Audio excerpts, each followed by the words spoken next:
오늘의 일 걷는 동안에 라고 하는 제목을 가지고 함께 말씀의 은혜를 나누려고 하는데, 원주에 가면은 토지문학관이 있습니다. 토지라고 하는 책을 쓴 박경리 우리 소설가죠. 그분을 기념해서 기념관이 세워져 있는데 저도 몇 번 가본 적이 있습니다. 근데 이분이 생전에 살아있을 때 이런 짤막한 글을 하나 남겼습니다. 속박과 가난의 세월, 그렇게도 많은 눈물을 흘렸건만 청춘은 너무 아름다웠다. 잔잔해진 눈으로 뒤돌아보는 청춘은 너무나 짧고 아름다웠다. 젊은 날에는 왜 그것이 보이지 않았을까? 라고 하는 자신의 인생을 돌아보면서 지난날 청춘이 참으로 아름다웠는데 젊었을 때는 미처 그것을 깨닫지 못했다는 이 노 작가의 어떻게 보면 해안이 담겨있는 그런 글이 아닌가, 이런 생각을 가져보게 됩니다. 지금 우리는 그 위대한 소설가가 뒤돌아보면서 눈물겨도록 아름답다고 했던 그 외치는 그 날들을 저와 여러분들이 지금 보내고 있는 줄 믿습니다. 근데 그 아름다움을 전혀 보지 못하기 때문에 불평스럽고 삶이 짜증나고 의미가 없는 그런 삶을 사는 사람들도 많다는 것입니다. 자, 행복이 무엇일까요? 모든 사람들은 행복하기를 원하거든요. 넌 알 것 없이. 근데 행복이라고 하는 것은 나에게 주어진 삶들의 아름다움이 보이는 것만큼 행복한 거예요. 이게 굉장히 저는 중요하다고 생각이 돼요.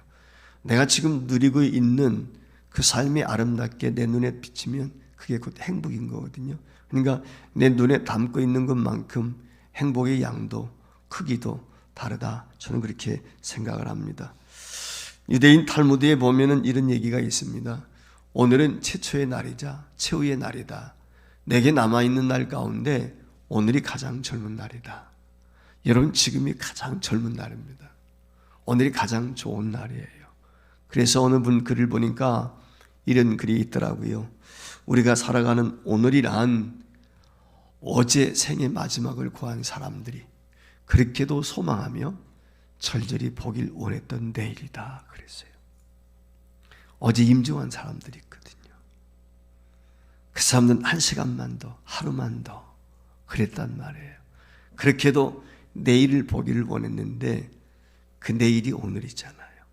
어제 사람에게는 그만큼 하루가 소중한 것입니다. 여러분, 인생을 살면서 오늘보다 소중한 날이 없습니다. 가장 좋은 날은 오늘입니다. 여러분, 잘 산다는 건 다른 거 아니에요. 저도 인생을 살아보니까 오늘을 충실하게 사는 것이 잘 사는 거예요. 오늘을 보람있게 살았으면 잘 산 겁니다. 이걸 여러분들 잊지 않았으면 좋겠습니다. 우리가 인생을 이야기할 때 어제, 오늘, 내일이라는 얘기를 하지만 사실 개념상 구분인 거죠. 사실 인생이란 끊임없는 오늘의 이어짐이라고 볼 수 있습니다. 오늘이 인생의 전부라는 말입니다. 그래서 오늘의 인생을 행복하게 살지 못하면 그 인생 자체가 행복할 수가 없습니다. 오늘 행복한 사람이 행복한 인생입니다. 따라서 오늘을 의미 있게 보내는 것, 이것을 우리가 늘 기억을 해야 되겠고, 우리가 헛된 시간을 살지 않도록 해야 되는 것입니다. 왜냐하면 사실 저와 여러분에게 주어진 시간은 오늘 이 시간밖에 없어요. 오늘 이 시간밖에 없어요. 여러분들에게 한번 물어보겠는데 내일 장담할 수 있어요? 여기 내일 장담할 수 있는 사람 아무도 없어요. 아무리 젊고 아무리 어린 나이를 할지라도 내일은 내 시간이 아닙니다. 내일은 하나님의 시간입니다. 하나님이 저와 여러분에게 내일의 날을 허락하셔야만 내일을 맞이할 수 있어요. 우리 중에 몰라요. 예배하고 돌아가다가 급사할 수도 있습니다. 오늘 저녁에 잠자다가 심장마비로 세상 떠날 수도 있어요. 어떤 일을 만날는지 아무도 예측할 수 없거든요. 그렇기 때문에 내일이라고 하는 것은 하나님이 허락된 사람에게만 누릴 수 있는 특권입니다. 그렇기 때문에 오늘이 제일 중요한 거예요. 지금 이 시간보다 중요한 게 없습니다.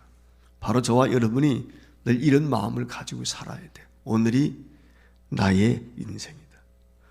우리는 이미 지나가 버린 되돌릴 수 없는 시간들, 과거의 추억에 잡혀가지고 과거만 되뇌려고 사는 사람이 있는가 하면은 어떤 사람은 오지도 않은 내일 때문에 염려하며 근심하며 걱정 가운데 사는 사람도 있어요.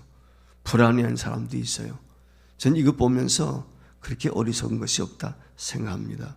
사람들은 오늘 헛되이 홀려보내는 경우가 종종 많은 것을 주변에서 보게 되는데, 그러나 오늘의 하루하루가 모아져서 미래가 만들어지는 거예요. 저와 여러분의 인생이라고 하는 것은 오늘이 다 엮여져 가지고 이 시간까지 오는 하나의 역사였고, 앞으로도 저와 여러분에게 하나님의 그런 시간이 주어진다면 그 역사가 또 이어지라고 생각이 듭니다. 저는 그렇게 생각을 합니다. 신앙의 시제는 항상 지금입니다. 그래서 here and now, 오늘 그리고 여기입니다. 지금의 지금 믿음이 중요해요. 과거 믿음 아무 쓸모 없습니다. 지나간 거예요. 앞으로 잘 믿겠습니다. 보장할 수 없어요. 내게 앞으로 주어질는지 어느 누가 장담할 수 있습니까? 모름지기 건강한 그리스도인은 오늘을 의미 있게 보내는 신앙인입니다. 세월을 아낄 줄 알아야 돼요. 오늘을 소중히 여길 줄 알아야 됩니다. 오늘 여기 시브리서 기자는 오늘의 일 걷는 동안에 해야 할 일이 분명히 우리에게 있다는 것을 제시해 주고 있습니다. 그래서 13절 말씀에 보면 오직 오늘 일 걷는 동안에 라고 말씀을 했어요. 여기 오늘이란 앞에 오직이란 말, 이 단어 하나가 기록이 되어 있어요. 이걸 잘 새겨 들으셔야 됩니다. 특별히 어제도 아니고 내일도 아닌 오늘입니다. 오늘이 가장 중요하기 때문에, 오늘이 가장 내 생애의 의미 날이기 때문에 계속 오늘을 강조하고 있는 것입니다. 사람들이 오늘 하루를 가볍게 여기지만 이 하루가 가져오는 삶의 변화라고 하는 것은 엄청납니다. 제가 뒤져서 이렇게 참고해 보니까요, 2022년도 어제까지 없던 존재가 오늘 하루 동안에만 25만 4,225명이 새 생명이 태어납니다. 하루에 지구촌에서. 그런가 하면 어제까지 존재했던 사람이요, 오늘 12만 7,303명이 세상을 떠납니다. 1억 이상 복권에 당첨되는 사람이 지구촌에서 하루에 3만 명 이상이 되고요, 파산하는 사람이 하루에 80만 명 이상입니다. 여러분, 하루 동안 엄청난 변화가 매일매일 이와 같이 지구촌에 일어나고 있습니다. 그렇기 때문에 하루를 소중히 여기며 산다는 것이 얼마나 귀한지 알 수가 없습니다.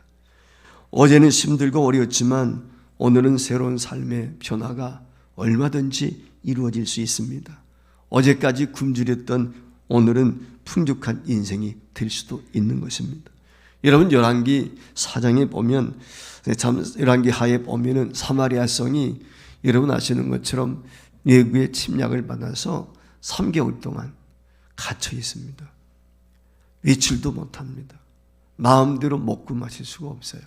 3개월 동안을 포위당해가지고 성 안에만 거하다 보니까 이제 먹을 것이 떨어졌어요. 사람들이 어떻게 합니까? 자기 자식을 삶아 먹습니다. 비참하죠. 자식을 살리기 위해서 자기 몸을 버리는 얘기는 많이 들었지만 자기가 살기 위해서 자식을 삶아 먹어요. 얼마나 비참합니까? 그런데 이스라엘 백성들이 하나님 앞에 회개합니다. 울며 불며 회개하게 되었을 때 하나님께서 그들을 불쌍히 여기시고 엘리사 선지자를 보내시지요. 그리고는 말씀을 주십니다. 내일 아침에 너희들에게 먹을 것이 천지에 널려 있다. 사방에 널려 있을 것이다. 지천일 것이다. 그래요. 그 얘기를 듣고 왕의 경호대장이 코웃음을 칩니다. 하나님이 하늘의 창을 내신들 어떻게 그런 일이 우리에게 일어날 수 있는가? 맞는 얘기지요. 도저히 불가능한 얘기거든요. 최악의 상태에서 몇 시간 후에 어떻게 먹을 것이 지천에 널려 있다고 이야기할 수 있겠습니까? 이성적으로 보면 이 사람의 말이 맞아요. 근데 여러분 보세요. 엘리사 선지자가 예언했던 것처럼 놀라운 기적이 일어나지 않습니까? 그날 저녁에 가난뱅이 문둥이 2명이 그 아람 진영으로 들어가게 되었을 때 아람 군대에 그 2 사람의 발걸음 소리가 마병의 소리로 들립니다. 큰 군대의 소리로 들립니다. 병가의 소리로 들리게 되었을 때 혼비백산하는 거예요. 잠을 자고 파티를 벌이고 있던 그들이 그 말바구 소리와 군대의 함성 소리에 놀라가지고 자신들의 병기니 무엇이니 다 버려두고 몸만 도망가고 나왔습니다. 목숨만 건지고자. 순식간에 식량이, 보물이 산지 사방에 널려 있습니다. 산 성도 여러분, 오늘은 절망 가운데 있을지라도 내일 하나님께서 어떤 일들을 우리에게 펼쳐주는지 아무도 예측할 수가 없습니다. 시간이란 인생의 변화를 위한 하나님의 선물입니다. 여러분, 시한 것만큼 중요한 게 없어요. 지혜로운 사람은요, 시간 관리를 잘하는 사람이에요. 옛날에 그런 말이 있었잖아요. 시간은 돈이다. 그랬어요. 그만큼 시간은 돈을 주고라도 사야 된다는 말이죠. 세월을 아끼라는 말은 돈을, 시간을 사라는 거예요. 시간이 그렇게 소중한 것입니다. 그렇기 때문에 오늘이라는 하루하루의 선물을 잘 받아들이는 여러분이 될 수 있기를 주의 이름으로 축복합니다. 여러분 기억하세요. 하나님이 내게 주신 가장 좋은 선물, 그것이 오늘이다. 오늘보다 더 좋은 선물은 없어요. 오늘의 소중함을 아는 사람이 내일도 소중한 걸 아는 거예요. 오늘의 소중함을 모르는 사람은 내일의 소중함을 알 수가 없어요. 오늘의 선물을 통해서 하나님은 인생을 복되게 하시고 역사하시는 것입니다. 그러면 오늘 이 날을 어떻게 우리가 돼야 될까? 히브리서 기자가 저와 여러분에게 권면하는 것이 세 가지입니다. 첫 번째가 하나님에게서 떨어질까 조심하라는 거예요. 한마디로 말하면 신앙에서 이탈할까 봐 조심하라, 그 말이에요. 천재라 불리우는 극작가 우디 앨런이 있습니다. 이 사람이 쓴 작품 가운데 가 신이라는 그런 작품이 있습니다. 미국의 연극 공연할 때, 저는 가보지 못해서 모르지만 미국의 브로드웨이 하면 유명하지 않습니까? 그 미국 브로드웨이 극장에서 이 가시라고 하는 그 연극이 공연이 됩니다. 그 공연 중에 제우스 신이 어려움에 빠져 있는 인간들을 구원하기 위해서 하늘에서 내려오는 장면이 있어요. 그래서 그 높은 천장에 밧줄을 달아가지고 제우스 신의 역할을 맡은 배우가 그 밧줄을 타고 내려오는 것입니다. 그런데 그만 이 천장에서 밧줄을 타고 내려오던 배우가 밧줄에 목에 걸렸어요. 목에 감겼습니다. 그래서 천장에 대롱대롱 달려 죽고 말았습니다. 실제 죽은 거예요. 연극을 하다가. 그러니 그 극장 안이 아수라장이 됐죠. 얼마나 사람들이 비명소리가 나고 놀랐겠습니까? 아수라장이 된 그 가운데 있을 때 제우스 역할의 상대 역을 맡았던 배우가 이처럼 소리칩니다. 신은 죽었습니다. 이제 모든 연극은 끝났습니다. 각본에도 없던 얘기예요. 그리고 문이 닫혀버렸어요. 황급히 연극을 종료하고 만 것이죠. 사람이 죽었는데 어떡하겠습니까?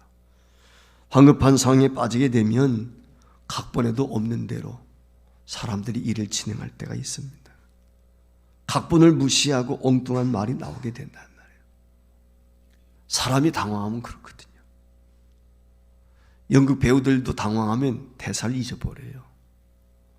그래서 노련한 배우들은 그때 자기가 생각대로 이야기를 할 수 있지만 그렇지 못한 배우들은 당황해서 연극을 망치는 거거든요. 그때 나오는 것이 뭐겠어요? 내 생각이 나오는 것입니다. 연극 대본에 없는 내 생각. 오늘 여기 본문 12절 말씀해 보십시오. 형제들아 너희가 삼가 살아계신 하나님에게서 떨어질까 조심하라 그랬어요. 너희 하나님에게서 떨어진다. 하나님에게서 떨어지는 게 무엇이에요? 한마디로 말하면 떠나는 거죠. 하나님. 배신하는 거죠. 배교하는 겁니다. 여러분, 히브리서 기자가 오늘 여기 이 말씀을 설명하게 될 때 애굽에서 출애굽한 이스라엘 백성들을 예로 들고 있습니다. 여러분, 이스라엘 백성들이 애굽에서 출애할 때 기분이 좋았죠. 할렐루야죠. 한마디로 말하면 그 10가지 재앙을 통해서 발을 꿈쩍하지 못하게 하고 금은 보석을 가지고 그들이 출애굽할 때 룰루랄라 신이 나지 않았겠습니까? 그런데 출애굽한 이스라엘 백성들이 광야길에 들어섰어요. 얼마 가지 못해서 물이 떨어졌습니다. 먹는 문제가 생겼습니다. 덥다, 어쩌다 말들이 나옵니다. 목마르다, 배고파 죽겠다, 돌아가자, 불평, 원망하기 시작을 합니다. 한마디로 말하면요, 하나님이 쓴 각본을 자기 멋대로 바꿔놓는 거예요. 이스라엘 백성들이 하나님이 쓴 각본에 의해서 움직이는 게 아니라 자신의 각본에 의해서 움직입니다. 대표적인 케이스가 시내산 사건입니다. 모세가 시내산에 올라갔어요. 하나님과 40주야를 있습니다. 하나님과 40주야를 있는 동안에 이 땅에서는 어떤 일들이 벌어지게 됩니까? 아론을 충동해 가지고 금과 은을 모아서 불에 던져 금송아지를 만들죠. 하나님의 각본이 아닌 자신들의 이야기를 써가는 것입니다. 이것이 어찌 이스라엘 민족에게만 해당되는 이야기일까요? 믿음으로 살지만 여러 가지 변수가 찾아오고 여러 가지 어려움이 우리에게 직면할 때 있습니다. 때로는 병들 때 있습니다. 때로는 망할 때도 있어요. 자식이 속썩일 때 있습니다. 갈 길 몰라 방황할 수밖에 없는 절벽에 놓여일 때도 있습니다. 그때 여러분 어떻습니까? 내 생각, 내 행동대로 하지 않습니까?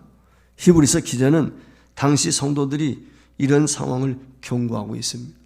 즉 하나님이 약속으로 주신 각본을 마음대로 바꾸어버리는, 지 마음대로 살고 싶어하는 그 욕심을 조심하라. 여러분, 하나님에게서 떨어지는 이유는 다른 데 있지 않아요. 욕심 때문에 그렇습니다. 욕심 때문에 배교하게 되는 것이고 욕심 때문에 믿음을 팔아버리는 거예요. 결국은 욕심 때문에 하나님에게서 떠나는 것입니다. 여러분, 히브리서 기자가 글을 쓸 당시 기독교는 심한 박해하에 있었습니다. 여러분 아시는 것처럼 초대교회는 수많은 선교자들이 나오지 않았습니까? 수많은 순교자들도 나왔지만 수많은 배교자들도 나왔습니다. 수많은 사람들이 하나님에게서 떨어졌습니다. 오늘 그 점을 이야기하고 있는 것입니다. 아무리 힘들고 때로는 이해되지 않는 부분이 있다 할지라도 하나님의 뜻을 뒤집고 자기 멋대로 자기 각본 쓰고 살지 말라는 거예요. 여러분, 예수님께서도 이 땅에 오셔서 자기 길을 가실 때 예수님은 자기 각본에 의해서 움직이지 않았어요. 절대적으로 하나님의 각본에 의해서 움직였습니다.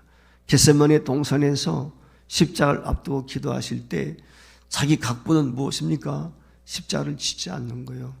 그러나 그는 끝까지 하나님의 십자가를 지기로 다짐하시고 아버지여 내 원대로 마시고 아버지의 원대로 되기를 원합니다.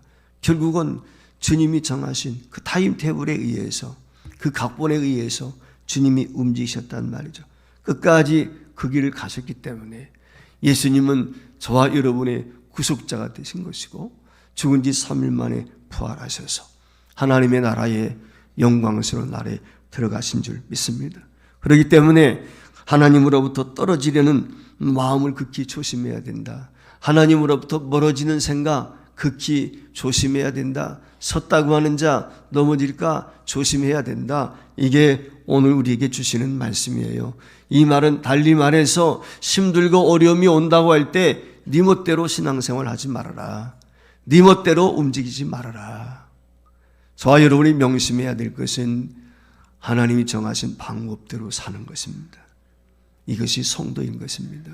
두 번째, 우리에게 주시는 경고의 메시지는 매일 피차 권면하라는 것입니다.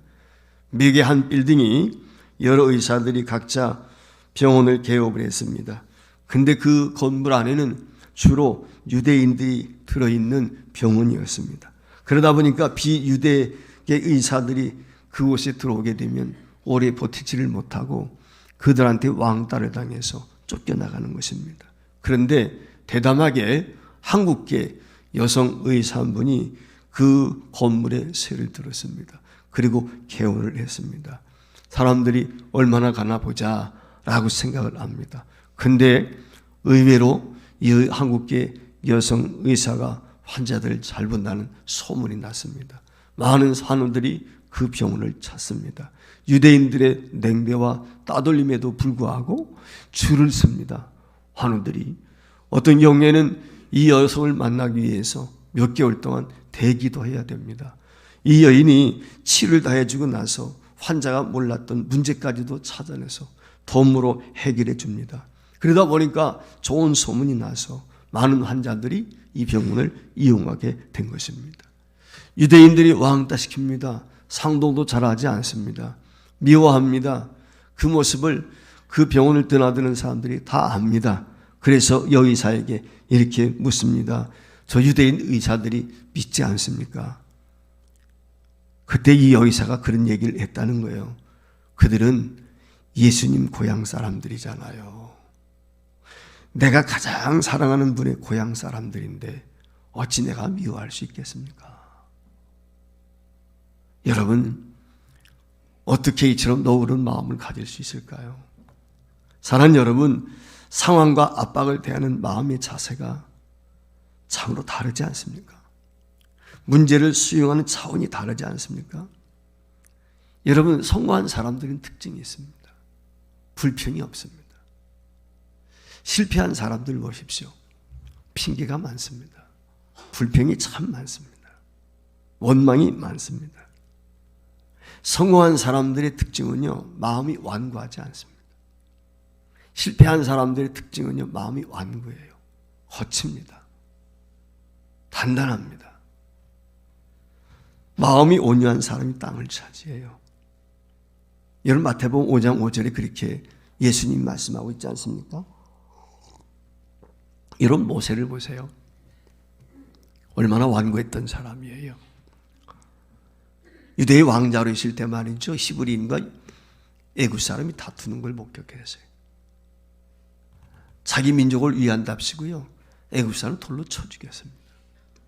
그게 모세거든요. 하나님 앞에 그런 모세는 쓰임받을 수가 없어요. 여러분 명심하세요.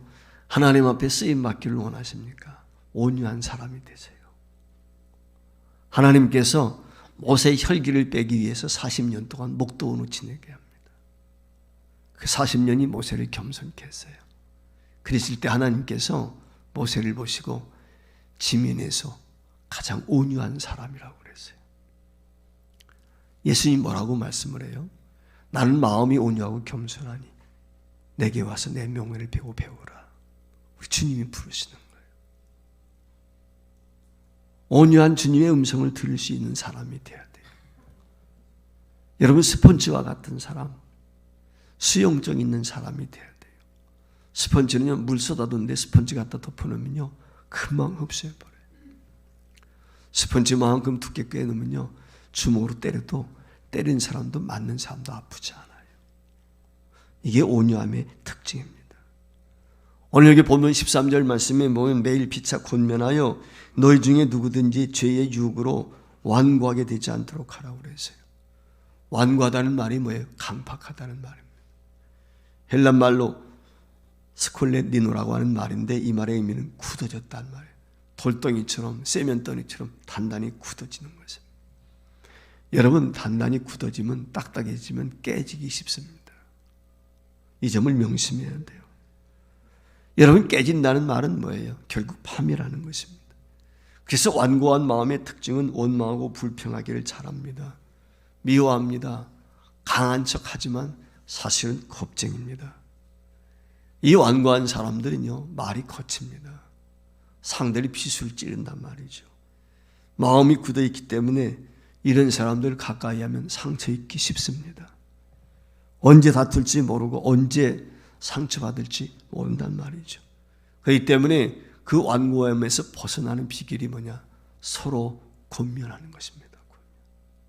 그래서 오늘 여기 성경 말씀에는 어느 일방적으로 누구는 권면을 받고 누구는 권면하는 게 아니라 피차 주고받는 거예요.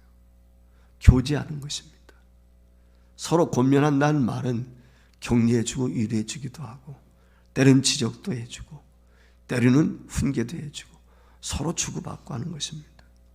여러분, 권면은 독백이 아닙니다. 권면은 상호간의 이야기입니다. 그렇기 때문에 이야기를 나누다 보면 마음의 문이 열려지게 되는 것이고 관계가 형성되어지는 것이고 거기에 교제가 이루어지는 것이거든요. 나이가 든 사람과 나이가 젊은 사람, 남자와 여자, 배운 사람과 배우지 못한 사람, 가진 자와 갖지 못한 사람, 좌와 우가 함께 교제해야 돼요. 여러분, 한국 사회에 문제점이 무엇입니까? 배운 사람은 배운 사람끼리, 가진 사람은 가진 사람끼리, 좌는 좌끼리, 우는 우끼로 대화가 없습니다. 그들만의 리그예요. 그들만의 세계만 있을 뿐이에요. 여기에 한국에 분열이 있고 다툼이 있고 오늘의 아픔이 있는 것입니다. 여러분, 교제가 무엇입니까? 지난주에도 제가 말씀을 드렸지만 요즘에 시골의 농부들이 파종하는데 정신이 없습니다. 여러분, 파종하는 전제 조건이 밭을 갈아엎는 것입니다. 교제는 바로 밭을 가는 것입니다. 여러분, 딱딱한 땅에는 씨앗을 뿌리지 않습니다. 요즘에 트랙터 기계가 있어서 밭 가는 데 쉽지만 옛날에는 쟁기로 다 갈아엎었어요. 한 번 갈아입고 두 번 갈아입고 적어도 논에 모내기를 하기 위해서는 3번을 갈아엎습니다. 3번. 그 3번을 갈아엎고 그리고 쓰레질을 합니다. 그래서 땅을 평평하게 한 다음에 부드럽게 한 다음에 거기에 논바닥에 있는 모판을 뽑아서 바닥에다가 논을 이양을 하는 거거든요. 그저 심는지 안 된단 말이죠. 이런 몸이 스트레스를 받든지 심한 운동을 하게 되었을 때 근육이 뭉치기도 하고 통증이 오지요. 그때 어떻게 합니까? 남의 손을 빌려서 누군가 와서 주물러 주고 마사지 해줍니다. 시원하게 풀리지 않습니까? 이와 같이 혼자서 이렇게 저렇게 오해하고 온갖 편견으로 자신의 벽을 쌓다가도 누군가가 와서 함께 다른 이야기를 하게 되면 내 마음에 응어리 지었던 것이 풀어질 때도 있는 것입니다. 응어리가 풀려지게 되면 그게 옥토가 되는 거예요. 그게 심령의 밭이 된단 말이죠. 그래서 부드러워지면 수용하게 되는 것입니다. 근데 마음이 부드럽지 못하면요, 상대가 요만한 얘기해도 그게 귀에 거슬립니다. 다 거슬리게 들려요. 나를 비난하는 것처럼 생각이 들고, 나를 무시하는 것처럼 생각이 들고, 나를 없이 여기는 것처럼 생각이 든다. 이런 사람들은요, 자기 자신을 자꾸 위축당하게 만들어요. 사람 만나는 걸 꺼리깁니다. 여러분, 공황장애라든지 이런 게 다른 데 있지 않아요. 공황장애의 원인이 뭐냐? 자기 방어예요. 자기 방어. 원인은 거기 있어요. 두려운 거예요. 자기가 드러나는 것이. 그러다 보니까 폐쇄적이 되는 것입니다. 그래서 고소공포증도 있고 공황장애도 뭐 이런 것들이 온단 말이죠. 그렇기 때문에 우리가 심령이 굳어지지 않도록 서로 교제해야 돼요. 서로 자기 터놓고 함께 이야기하는 것입니다. 권면의 유익이 바로 여기에 있는 것입니다. 여러분, 딱딱한 인생이 되면 지겹습니다. 힘듭니다. 여러분 삶 속에서도 그렇잖아요. 저 사람 딱딱해. 요령도 없어. 애누리가 없어. 그런 사람들 어때요? 힘들지요? 그렇지 않습니까? 부담되지 않습니까? 여러분, 딱딱하면요, 충격이 그만큼 가해지는 거예요. 여러분, 나이 들게 되면 무릎 관절이 어떻게 돼요? 낡아가지고 아파요. 왜 아파요? 부드러운 연골이 없어져서 그래요. 닳아서. 그러니까 뼈와 뼈끼리 딱딱한 것이 부딪힌단 말이에요. 그래서 아픈 거예요. 그래서 아프지 않도록 인군 연골도 만들어 넣지 않습니까? 관절을 넣는 이유가 거기에 있단 말이죠. 여러분, 사람 살리는 것은 부드러움이에요. 강함이 아닙니다. 이 점을 우리가 명심했으면 좋겠어요. 그 부드러움은 성도 안에 어디서 오는 겁니까? 피차 권면하는 것입니다. 권면을 잘 받고 권면을 잘하는 것이 은혜입니다. 세 번째로 끝까지 견고히 붙잡으라고 말씀을 하고 있습니다. 영국의 유명한 재상 가운데 2차 대전의 영웅인 윈스턴 처칠을 잘 아실 것입니다. 1943년 전시 내각을 수립하고 총리가 되었습니다. 총리가 된 윈스턴 처칠이 BBC라고 하는 국영방송을 통해서 대국민 담화를 발표합니다. 런던을 그때 당시에 이 히틀러가 10여 차례씩 하루에 어떤 때는 많은 때는 1000번씩 이렇게 비행기가 날아와가지고 폭격을 할 때였습니다. 얼마나 어렵겠습니까? 관절을 떠나지 않고 하루에 18시간 이상을 근무하면서 그가 BBC 방송에 나와가지고 이런 얘기를 했다고 합니다. 전쟁에서 우리가 승리하기 위해서는 우리가 가지고 있는 땀과 눈물과 피밖에 바칠 것이 없습니다. 우리 모든 것을 맞춰서 이 전쟁에서 승리합시다. 피를 토하는 연설을 했습니다. 이 방송을 들은 영국군이 3일밖에 먹을 식량이 없었습니다.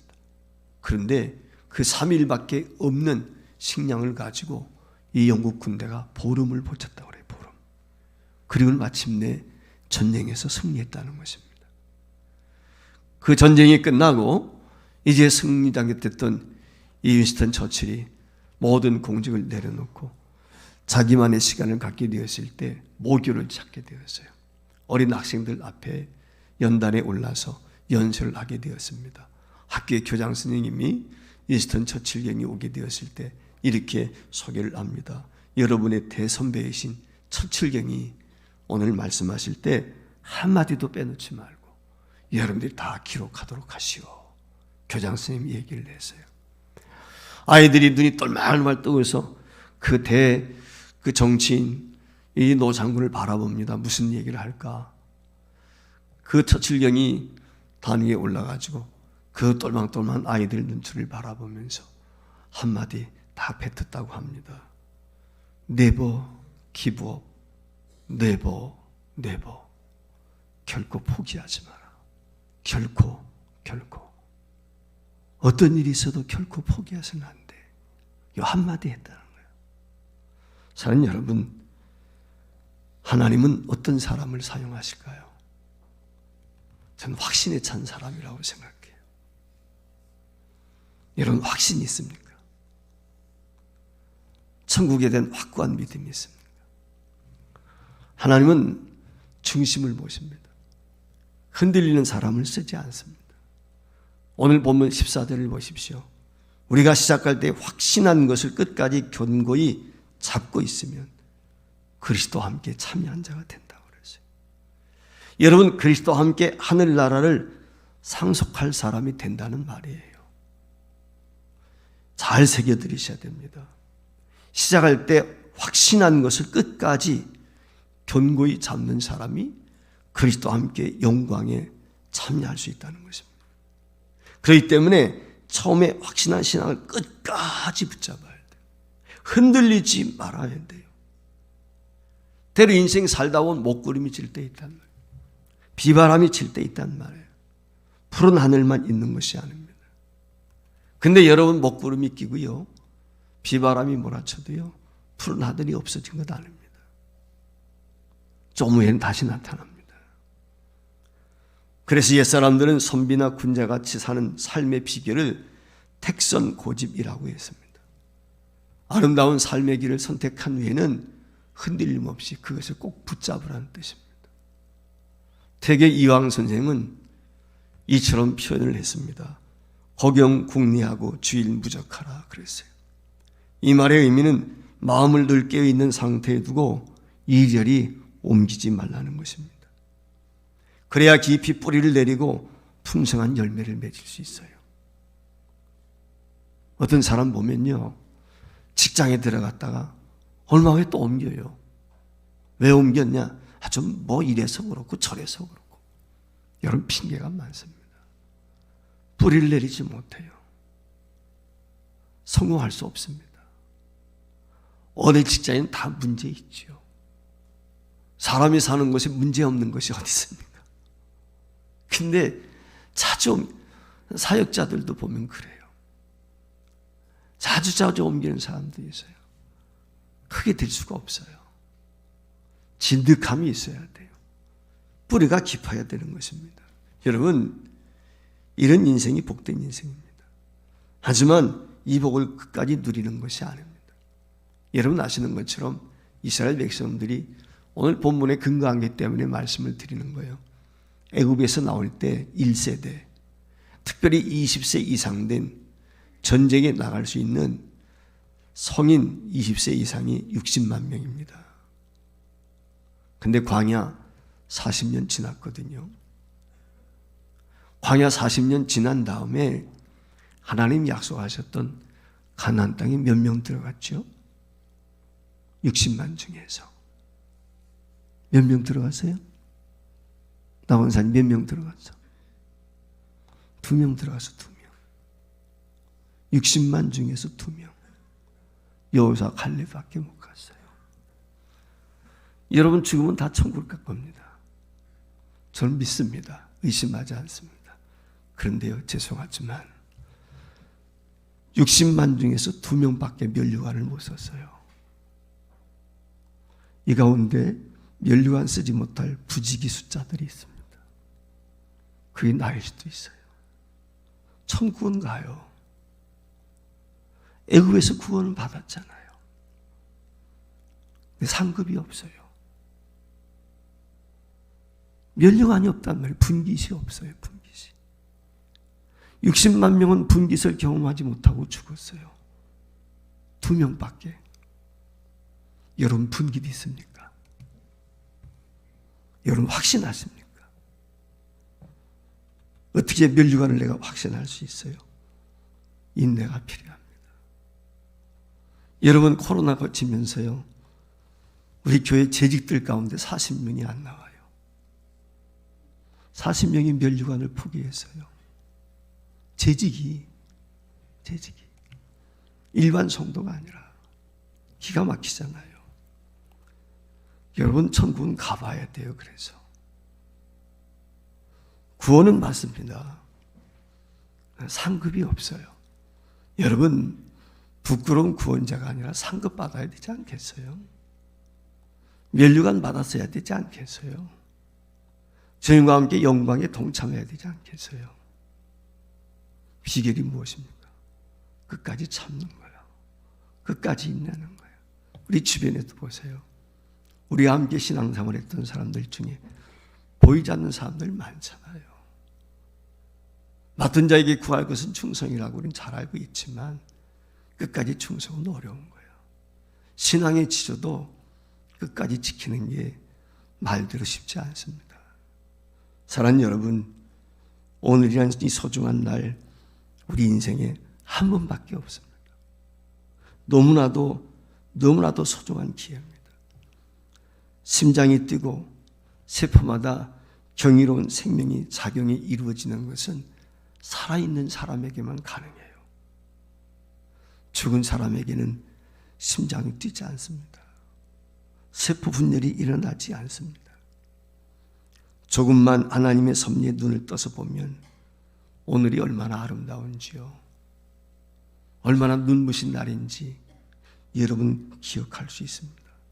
하나님이 내 인생의 안식의 복과 영광을 위해서 허락하신 오늘이란 이 기회, 여러분 기억하십시오.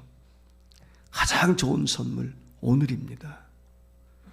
지난 것으로 딱딱이 굳어져서 오늘을 놓치거나 미래에 대한 염려와 걱정 때문에 오늘을 불행하게 누리는 저와 여러분이 되지 않았으면 좋겠습니다.